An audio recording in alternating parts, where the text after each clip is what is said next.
Have you ever wondered how can you freeze a human being? Actually, it's easier than you think. Just put them in an emergency with many people.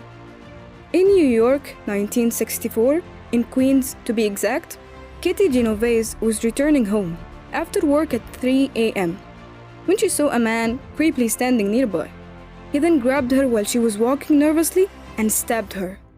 She screamed and some people got shocked awake in their homes and went to see what's going on.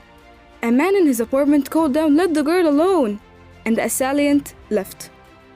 Everything was thought to be okay then, but he went back again after the man who called turned off his lights and stabbed her again. She screamed and people turned on the lights, but no one took action. He then got into his car and drove away.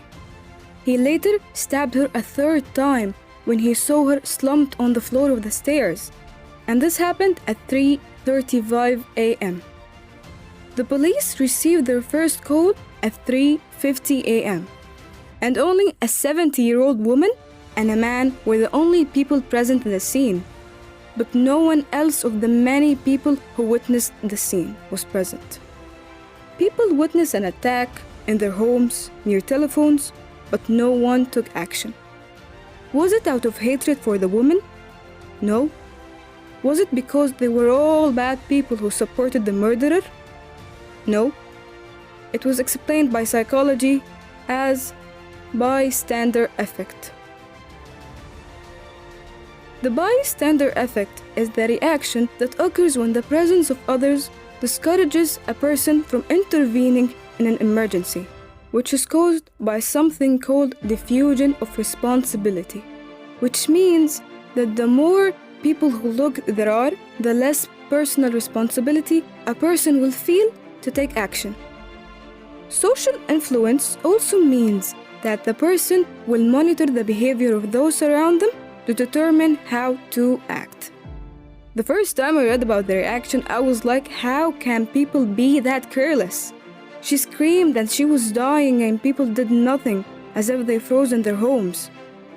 But thanks to psychology that saves me in these blood-boiling situations, it explained that this was perfectly normal, as people tend to do nothing when they think that others will act first or actually did act first, and how they act like others act, and don't take it as a personal responsibility like when they are the only witness. Good morning, good afternoon, good evening, whenever you are listening to this, and wherever you are, welcome to the first episode of Deeper. Today, we're frankly not going to talk about something very new, but it's actually very handy indeed. Which is, can you live without understanding at least the basics of psychology?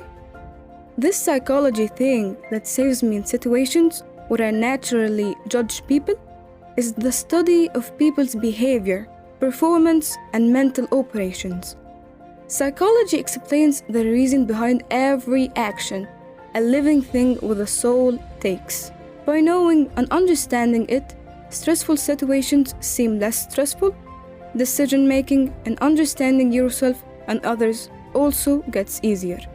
So, can you live without understanding yourself, without communicating with your inner soul, knowing your deepest desires and needs, without being able to understand what you want from life, what makes you happy, sad, angry, what stresses you, what makes you burn inwardly, and what calms you down? Frankly, I was, and still am, one of the people who cares to understand the mind of others.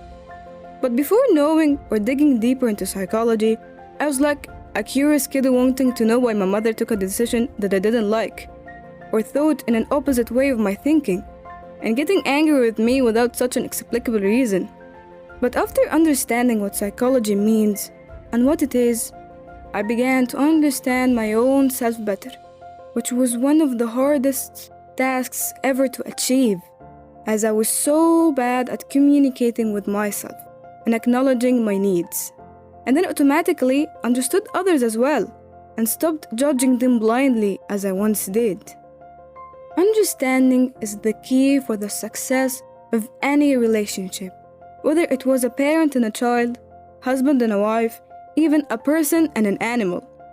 So if you cancel understanding or didn't give it the attention needed or put effort into understanding even, failure will get to you simply.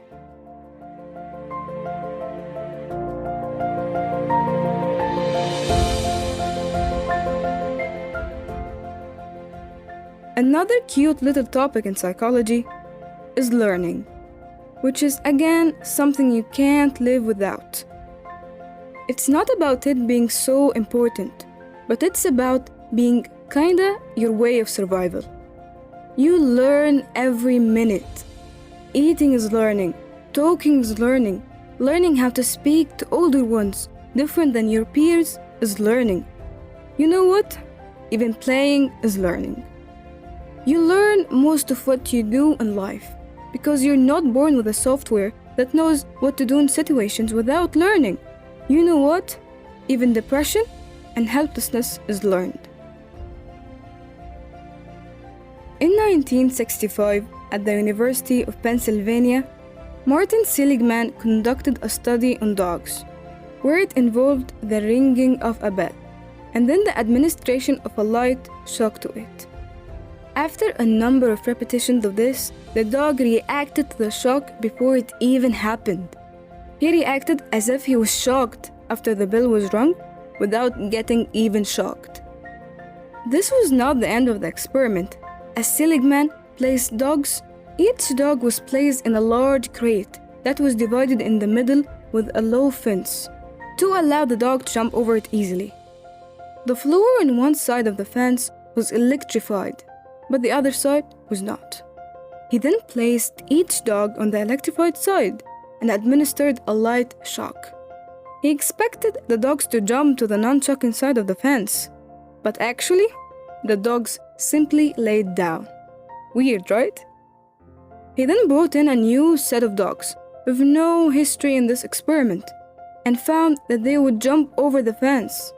He called this as learned helplessness, where a human or an animal does not even try to break out of a negative situation because they were taught by the past that they are helpless. This explained how depressed or disappointed people can do nothing to help themselves get better. I guess we all saw that all-time disappointed person who thinks that nothing in the world will work out as he or she likes, because it didn't slightly in the past. Or the one who thinks that all people are cruel, worthless, and not trustworthy at all, just because he or she had some toxic friends in the past. These people are not exactly complicated and always grumpy as they seem, but they actually just learn to be helpless and feel helpless just because of past experiencing, and this is learning.